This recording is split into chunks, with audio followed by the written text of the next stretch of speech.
poussin créole. Qui? Il n'aime pas trop Mélenchon. Est-ce qu'il peut faire une toile? Bien sûr que non, c'est un poussin. Prends garde, poussin créole est là.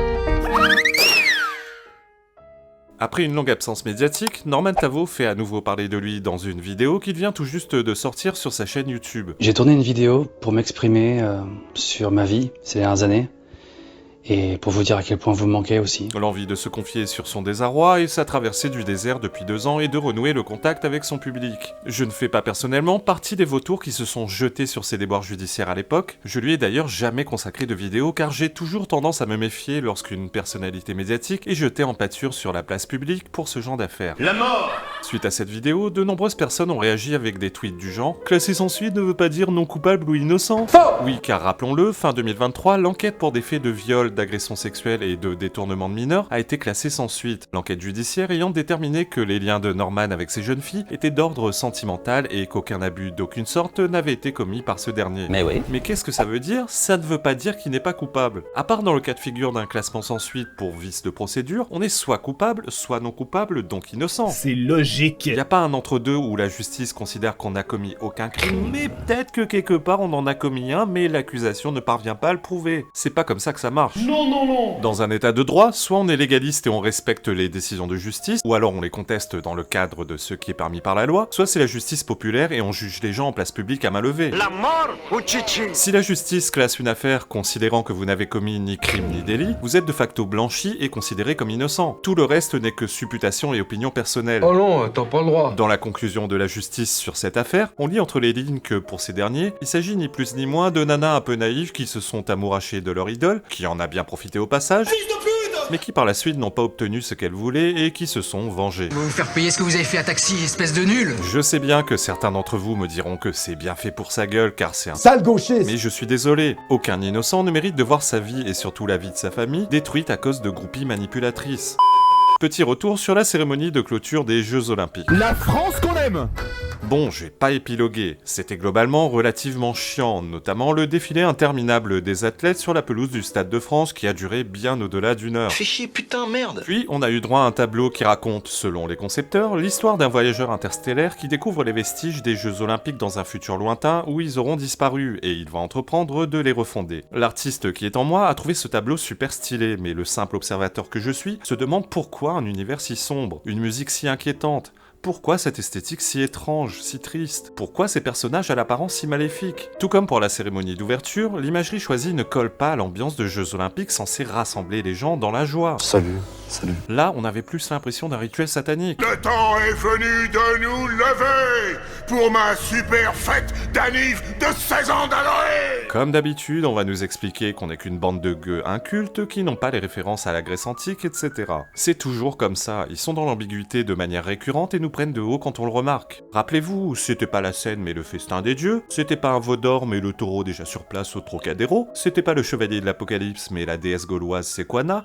et hier soir c'était pas Lucifer ange déchu qui redescend sur Terre, mais un voyageur intergalactique. Et mon cul, c'est du poulet? Bref, il y a toujours une explication alternative. Ça commence à se voir un peu beaucoup que vous nous prenez pour des imbéciles quand même. Arrêtez, mais ras-le-bol! Pourquoi c'est pas joyeux avec des couleurs, des enfants qui chantent et qui dansent? Pas au milieu de femmes à pénis, je précise. Bref, pourquoi c'est si sombre? C'est une provocation. C'est pas pour me déplaire, mais je ne suis pas certain que ça ait plus des masses à la ménagère de moins de 50 ans qui a des gosses en bas âge. C'est vous qui voyez. Ah oui, chose importante, ce coup-ci on n'a pas eu droit au drag queen et à la cage aux folles, et mon petit doigt me dit que Thomas Joly s'est fait tirer les oreilles et a dû supprimer certains passages prévus au départ. Une séquence en particulier me le laisse penser, la séquence karaoké.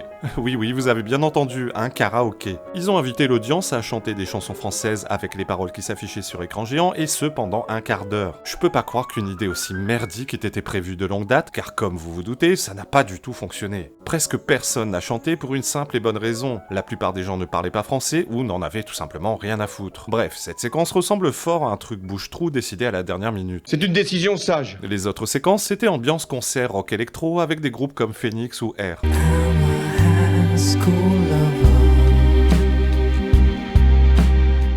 D'ailleurs, tout s'est pas passé comme ils l'avaient prévu. Juste avant les concerts, ils ont invité les athlètes toujours présents sur la pelouse à regagner les coulisses. Mais problème, ils n'en ont rien eu à foutre et sont même allés s'agglutiner autour des scènes, et à mon avis, ils ont bien fait, car à mes yeux, cette proximité entre les artistes et leur public seulement à quelques mètres d'eux donnait un côté bien plus vivant que si la pelouse avait été évacuée comme prévu. Et puis il y a la séquence avec Tom Cruise qui a fait du Tom Cruise en descendant en rappel depuis le toit du Stade de France, sans assistance je précise, pour récupérer le drapeau olympique et l'emmener en moto jusqu'à Los Angeles pour les Jeux Olympiques 2028. C'était fun et puis c'est Tom Cruise quoi, c'est tout. Tiens, d'ailleurs France Télévisions nous avait leaké la présence du groupe Red Hot Chili Peppers et de Snoop Dogg pendant la cérémonie. Et ils se sont à moitié foutus de notre gueule à vrai dire, car en fait, ils étaient bien présents, mais à Los Angeles. Quel dommage! Oui, c'est un mini concert live préenregistré qui a juste été diffusé sur des écrans géants. Cette arnaque. How dare you? Voilà, y a pas grand chose d'autre à dire sur cette cérémonie. Elle sera vite oubliée contrairement à la cérémonie d'ouverture. Sans le patrimoine historique parisien en toile de fond, c'est tout de suite moins mémorable. Ah si, il y a bien une mini polémique autour de l'athlète néerlandaise Sifan Hassan, triple médaillée olympique en 5000 et 10 000 mètres et en marathon. Me demandez pas pourquoi ils ont remis les médailles pendant la cérémonie de clôture, ils l'ont expliqué mais j'ai oublié, et je m'en fous d'ailleurs. Bref, ce qui fait jaser les fachos, c'est le fait qu'elle soit voilée. Voilà. Vous me direz que le voile n'était interdit que pour la délégation française et les autres faisaient comme elle l'entendait, mais la particularité de cette nana, c'est qu'elle a concouru sans voile pendant ses JO, et je n'ai pas non plus l'impression qu'elle le porte dans sa vie au quotidien. Moralité, comme toujours, ils sont dans la provocation et le prosélytisme religieux. J'ai l'impression que faire chier le monde, c'est génétique chez eux. Les gens n'ont plein le cul des ingénieurs. On termine avec le cas Teddy Riner, immense champion, un des plus grands judokas de tous les temps, si ce n'est le plus grand selon la plupart des experts, là-dessus on est d'accord. Néanmoins, une de ses actions après sa victoire n'est pas passée inaperçue. On lui a tendu un drapeau qu'il a aussitôt brandi fièrement. Le drapeau français, que nenni. Le drapeau guadeloupéen. Quel problème à brandir un drapeau régional, disent certains. Tout d'abord, il est inapproprié dans une compétition où l'on représente son pays de brandir un drapeau régional. Il a le droit d'avoir une identité régionale, mais il concourt pour la France, pas pour la Guadeloupe. Les Outre-mer n'ont pas de drapeaux régionaux officiels. Il y a souvent plusieurs drapeaux avec certains qui font plus consensus que d'autres, et ce drapeau brandi par Teddy Riner n'est pas n'importe lequel, il s'agit du drapeau indépendantiste guadeloupéen.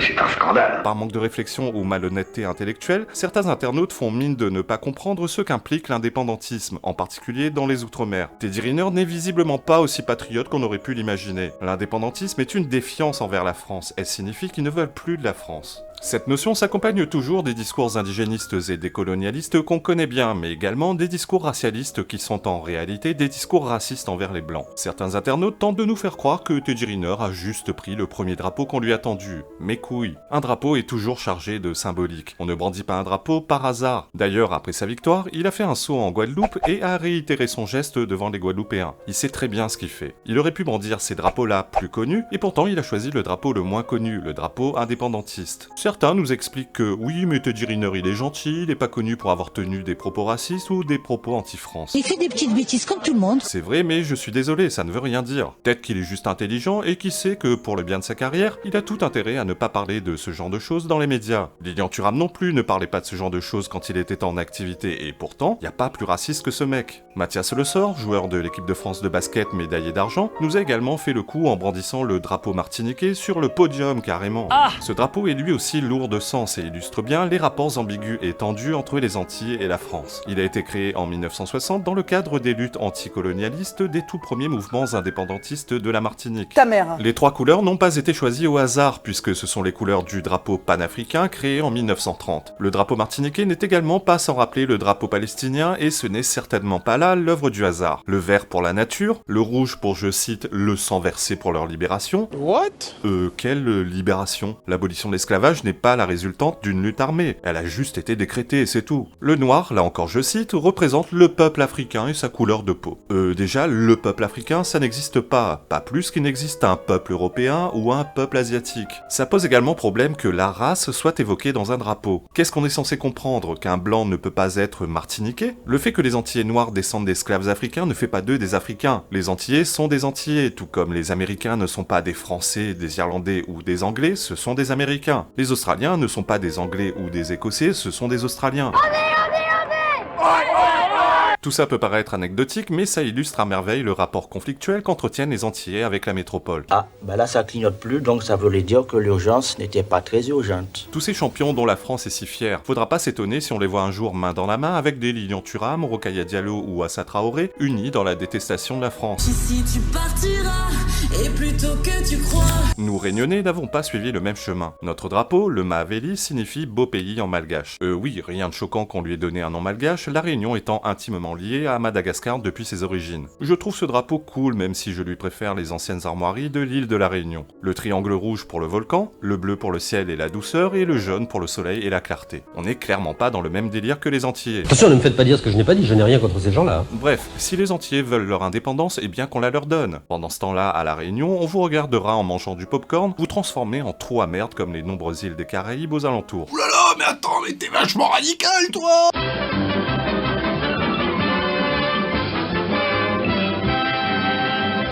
Auf der Weide blüht ein kleines Blümelein